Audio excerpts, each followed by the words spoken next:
Sometimes no news is good news. There are very limited direct tax changes this year in the budget 26.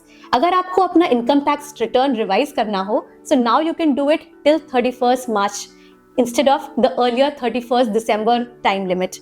This is going to give you some breathing room in case there is some mistake that you have made while filing your income tax return. Next, अगर आपको कुछ money overseas भेजना हो for travel tour, for education and for medical purposes, पहले आपका TCS 5% या 20% के हिसाब से कट होता था. Now this has been brought down to 2% flat rate. Next, in case of buyback of shares, earlier the investor was taxed at the rate of the slab rates. So अगर आप 30% tax bracket में fall करते हैं, आपके ऊपर 30% tax liability लगती थी. Now, this is going to be taxed as capital gain. This is a major advantage for all the investors. The next change is going to be a big benefit for the landlords as well as the tenants.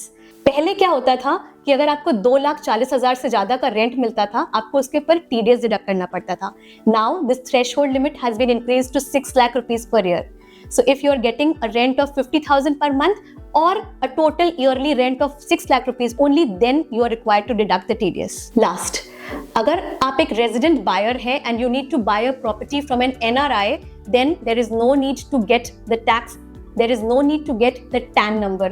जैसे एक resident to resident property sale होती है, TDS deposit कर सकते हैं. Looking at all these changes, what I want to say is that tax system is becoming more simpler and fairer. So just stay focused, stay informed, and stay invested.